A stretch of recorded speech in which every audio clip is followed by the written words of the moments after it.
Welcome into the PFF NFL Daily. Today discussing the New York Giants, Sam.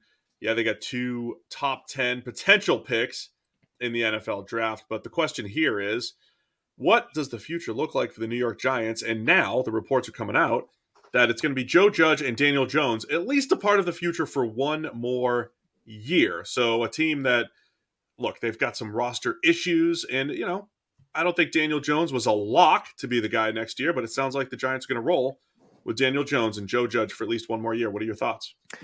I kind of get the Daniel Jones thing. I mean, look, I was more optimistic on Daniel Jones than a lot of people heading into this year. And I think things started off reasonably well. And then that offensive line completely collapsed for the second year in a row. All of his skill position players got hurt. And most of them weren't available for a huge portion of the season. And then towards the end of the year, we've just seen sort of what a mess that has become.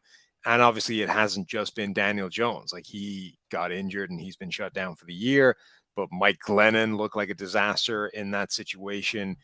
Jake Fromm came in and looked even more disastrous in that situation. So it's an ugly spot. And then the Joe Judge thing, I can see an argument for it. It's relatively new into this whole regime. And I think the biggest problem has ultimately boils down to talent. Like, how good do people think that this roster should be given the 1 to 53 players on that team right now? That's usually my argument when you talk about coaches. I even made that argument for Adam Gase a couple years ago. Not that Adam Gase was a great coach. So it's one that's held you in good stead. But all I'm saying, look, Adam Gase left the Jets and they're not better. All right. So it actually proved me right. Okay.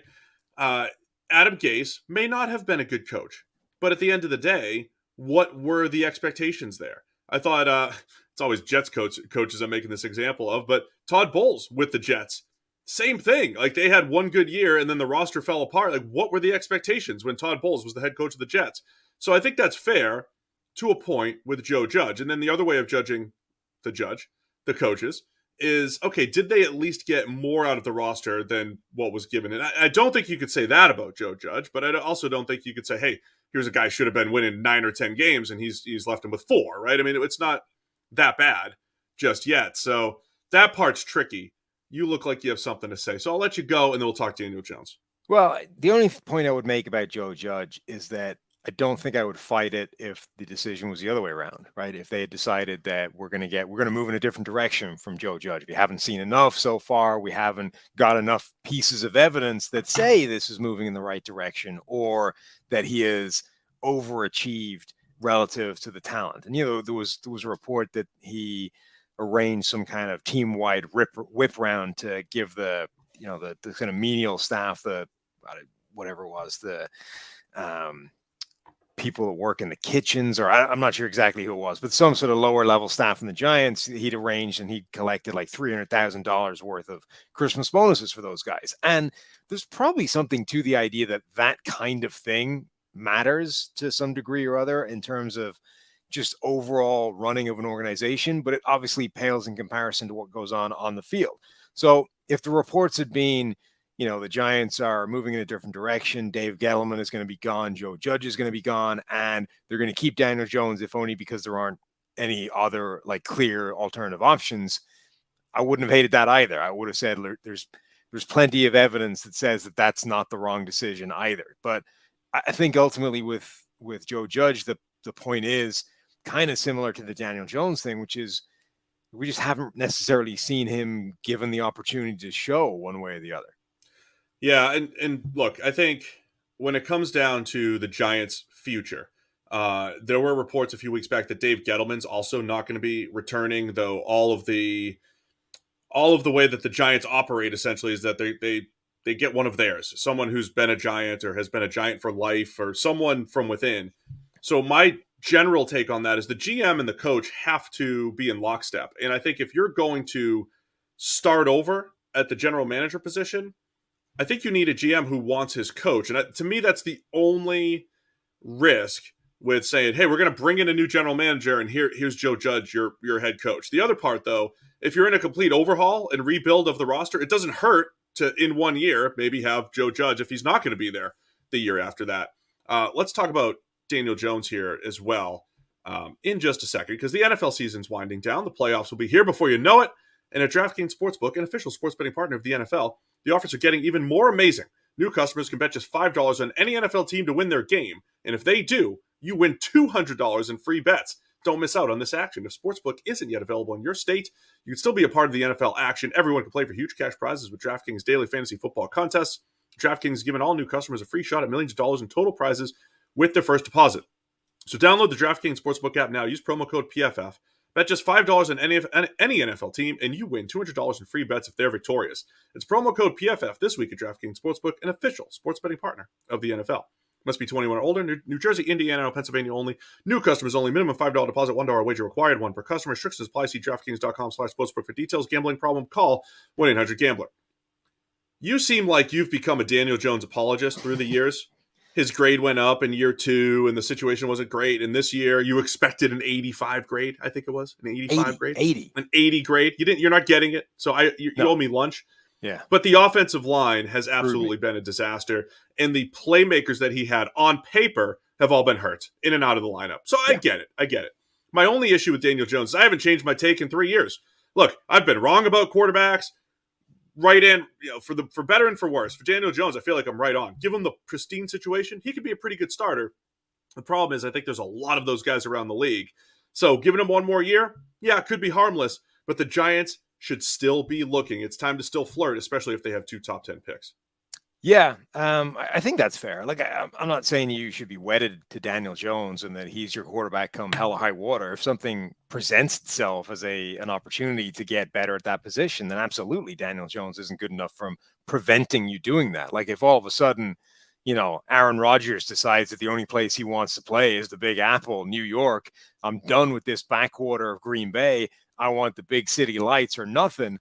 And it'll take a couple of first-round picks to make it happen. Then, of course, like Daniel Jones isn't stopping you doing that. In fact, if anything, Daniel Jones might facilitate that happening. Would you be interested in make weight of Daniel Jones to make this happen? But, this is a weird year where there might not be a quarterback in the draft that you want. It's not been a good year in terms of college season for any of these first-round potential first-round quarterbacks. Who knows what happens in terms of the dominoes with veterans in the NFL, Russell Wilson, Aaron Rodgers, Deshaun Watson, and all of his legal accusations. So you might just be in a situation where you're not unhappy if you have to roll into next year with Daniel Jones, assuming your entire plan revolves around fixing the offensive line, which has been a train wreck. Right now, in the most recent PFF grades, their offensive line is 28th, which is up a few spots from the last time, basically entirely off the basis that Andrew Thomas returned to the lineup. When he wasn't there, it was one of the worst offensive lines in the entire NFL. Like the big concern for me this year for Daniel Jones is that his big time throws just disappeared. They evaporated. Like he has 7 of them on the year. And okay, he's missed some time as well, but that's a big time throw rate of 1.8%. Like Tua last year, when he was the lowest in the NFL, was 2.7%. Jones heading into the year was he was 5% last year, which is a pretty respectable number. Like I understand the offensive line's been bad, the receiver's been banged up, but where did those big plays go? Like they've just completely gone up in smoke from his game. That was one of the things I liked about Daniel Jones. Danny times, right? At worst, he was willing to stand in there, make these throws down the field, and you'd get this payoff every now and again, right, from Daniel Jones. You'd get the other side of it. You get turnover-worthy plays. You get some sacks and strip sacks that you'd like to avoid, but you at least had that payout every now and again with Daniel Jones. So, look, I love the offseason, Sam, and we'll have plenty of discussion when it comes to the Giants and the roster building and all that stuff. I really think they're going to be players for Russell Wilson. I really think we're going to start to hear those rumors. The Giants are equipped with those 2 potential first-round picks. Maybe the Bears screwed them over a little bit, ironically, by beating Russell Wilson yesterday. But presumably 2 top 10 picks for the Giants to play with here. And the other tricky part, even though there's no quarterback that stands out, does the NFL care? Zach Wilson and Trevor Lawrence looked great last year in college, and they're struggling this year. Does it matter? Is it just so tough to project? So if it is a Sam Howell or a Malik Willis or whoever it could be, Kenny Pickett, do you still just take that chance with one of those 2 picks if you're the Giants. So I'm fine with them rolling with Daniel Jones, but at some point they still have to look to the future. So they do, and maybe they grab one of those guys because they have multiple first-round picks. But I think it changes. Like a Daniel Jones gives you the kind of breathing room that you don't have to go doing anything crazy and chase one of those guys, right? You don't have to make the EJ Manuel pick that Buffalo had to make when there was no quarterback in that draft either. And I was like, well, we need a quarterback, so we have to take him, even if he's clearly not worth a first-round pick. I'm just saying, because of Daniel Jones, the Giants don't have to go chasing that move. But if they think there's a guy worth the pick and they have the multiple first, maybe they'll take one anyway. It's one of the biggest storylines of the offseason, not just what the Giants will do, but the fact that Daniel Jones is a starting caliber quarterback, and there's plenty of them to go around. So we'll see if that's good enough for the Giants, or if they will start peaking.